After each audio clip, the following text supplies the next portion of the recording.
Hey folks, Nick Shaheen here recapping the week ending 11/14/2014 for Benzinga Market The score for today, another boring day just like yesterday, full of excitement. See how I did that? Boring, full of excitement. Okay, the Dow closed down 0.1%. The SPX closed, or the S&P closed up 0.02%. However, this was negative with like 10 seconds to go, but the bulls could not have it. It's illegal to close red. So they needed another green candle and they got it. Most probably on the backs of Apple. Apple new records, and we'll dissect all of that. The Nasdaq was the strongest at up, let's call it 0.3%. Mostly on the backs of Apple, but a big contribution from the momentum stocks, which is good and bad news because in 2014, the momentum stocks such as Baidu, LinkedIn, Twitter, Tesla, Amazon, Priceline have not been able to maintain their big up days 2 days in a row. They've had big up days and down days, up days, choppy. So maybe Monday will be different. Maybe not. The VIX held strong until towards the latter end of the day, where it closed down 3.5%. Now, a couple of things to note here. The pattern has been the last couple of days, and let me zoom in here. This is the S&P as in the ES, the E-mini. So I wanted to zoom in on today's activity, right? This is the price action today. It had some good days, good parts, and then really bad parts, and then really bad parts. A new low of day here, and looked ugly for the bulls, and then mysteriously, boom, the chug comes in. You cannot close red. Boom, big green candle. Ta-da! Okay, so in the last 5 minutes, they decided to flip it green and have a green candle. Well, let me rewind. Make your own rewinding noise. Yesterday. Looks familiar? Run, bad, bounce, last minute, tuk tuk tuk. Anyway, so it's starting to get a little repetitive. you can't you can't argue with new highs, and we'll revisit we'll look at the trends. Apple, incredible machine. Based on what I'm not sure. I'm still missing the headline. Yes, a great company long term. Yes, they have cash. Yes, they're selling out of everything. Question mark, can they make enough to grow into these moves? Why 5% in 1 week? And also, at this rate, in 7 weeks, we will be at the crazy level that people call them crazy. When before the split, somebody came out and said it's 1111. Well, guess what? 7 more weeks like this week, we'll be at 1111. Today we were at 800. Yes, 800. That's $100 higher than the 700 all-time high that from which it collapsed last time to about 390. Just perspective, okay? Not saying short it. As a matter of fact, I'm saying don't short it. I said it last week. I said it the week before that. But I'm missing a piece of the puzzle. Until then, I cannot get into it with conviction. I can trade it, but I can't get into it with conviction. Google, different story, closed just about flat, a little down. However, the fact that it didn't trade like a momentum stock is a plus to me because it does not need to trade like a momentum. Therefore, they won't treat it like a momentum stocks on the way down either. Yesterday, it had a few bad headlines this week, as a matter of fact, with an actual outage. It was rare, and it didn't sell off that hard. So it was well behaved. That's really good news. Now, the story of the day, the week is really Apple, which levitated the Nasdaq to new highs. Now, a couple of notes is that yesterday's exuberance high was not matched today, even though Apple was even more exuberant today, 1.2% up. Another couple of names to note, Amazon up almost 4%. As a matter of fact, it was up over $332 or something like that, and then closed $328. What a loser! Only up $11 in 1 day. Tesla was up almost 3%. Twitter is up almost 5%. LinkedIn almost 2. Baidu 2.3. Netflix 1.75. You see, there are bigger moves. Hold on. GoPro was up. I know it was up. Oh, 3.5%. Yahoo was up 2.5%. I shorted it today. Yelp up 3%. Zillow up 11%. Okay, so these are momentum stocks. So fundamentally, nothing could have changed that much, in my opinion. So exuberance, bounces, whatever it is, something is moving those stocks. What to do, what to expect next week? Probably more of the same. Now, Draghi talks on Monday. What about? I have no idea. So if he talks and promises more action, then that market seems to love that and they eat it up. One thing to pay attention to, though, next week is what I've been looking at last 2 days. Is this? These are the small caps. The last 10 days. Every dark line is a day. So we had high. If you look back further, they were first to run up, first to correct. They corrected first. They corrected deepest, and then they bounced 2 days before everybody else, and they bounced hardest. And now they're first to raise a red flag. Why? They were down 1% yesterday from the high. So what happened here? Was that an anomaly? But still, they're not showing the same level of exuberance. And this is a basket of 2,000 stocks. And this is like the snapshot, a heat map for today on those guys. So compare it with this. This box and this box and this box. Actually, these two boxes are worth about half the up move in the NASDAQ today. Just these two boxes alone. And this box is probably the offsetting those two. So my point is, big boxes tend to have a bigger effect. This is a better representation of a quote-unquote market.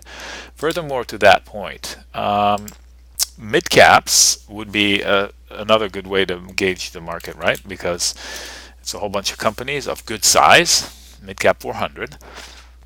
And if somebody gives you a pile of $1 million and said, you don't invest in the market yet, this is a chart of the market, please put your money to work. Would you put your money to work long here? Just look at this picture. Look at what happened before. Or would you put it to work short here? Right? So people say money on the sideline is going to fuel rallies. Not necessarily. In fact, this looks pretty bearish to me. Those are two candles of good size. Let me zoom in to 6 months to make my point. I'm not saying short the market willy-nilly. I'm saying that if you've got a lot of profits, don't expect the same level of exuberance to continue without a new headline or a new game changer, meaning one of the variables needs to change. QE is a change, whether here or there, whatever.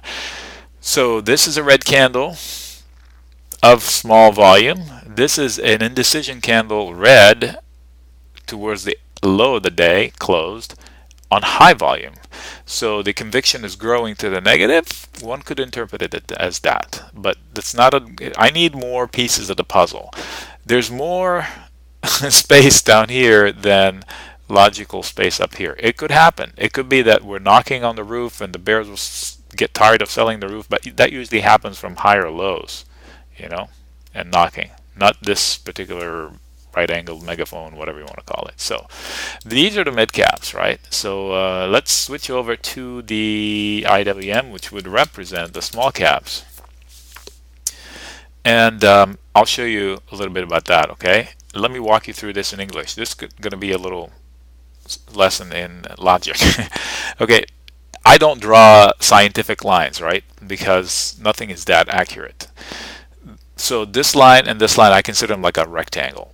So if this was an anomaly, overshoot on the upside, recent high, this is 6 months, every candle is a day, then this is the box where the small caps failed.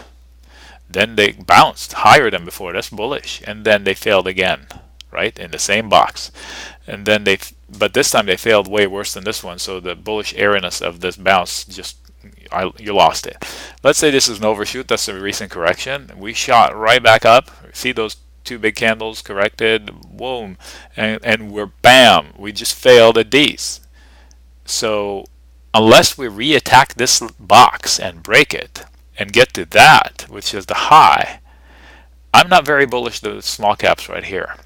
So I'm personally short the small caps. You can do it many ways: debit put spreads, credit call spreads, both, iron condors, whatever. Pick your levels right though, and if you don't know, ask. So this is 6 months, right? So let me zoom into 1 year. Boom, there's that box again. They failed here again. So not only we were looking from here on out where they failed, and now we're at it. They failed before, after a long run. So That's why this box is important. I want to see what the next two bucks are going to be in the IWM, up or down. Let's start with $1. So Monday will be telling. Okay, and MACD is not looking too pretty either, right? So caution is warranted, to say the least. All right, let's look at a few. How do I trade next week? Same as I have. I'm initiating some short positions to offset some long positions. And if I don't have long positions, I'll initiate short positions and I'll take some new long positions via debit call spreads, or choose some stocks that have already reported. Like obviously Apple, if I miss the boat, and I missed the boat, I don't trade it, I don't short it, I'm out.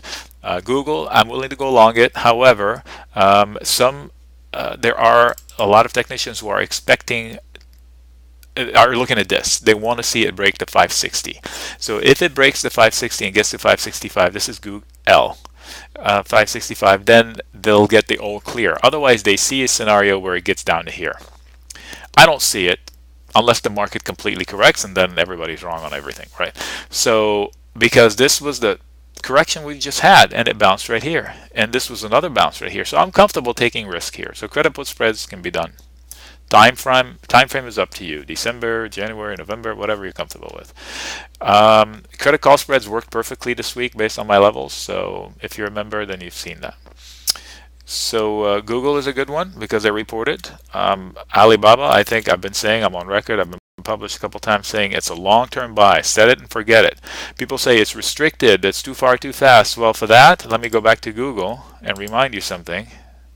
And then I'll close out the day at the recap because it's been longer than the usual. This is Google since inception. Obviously split, so the split adjusted entry point is 50-ish.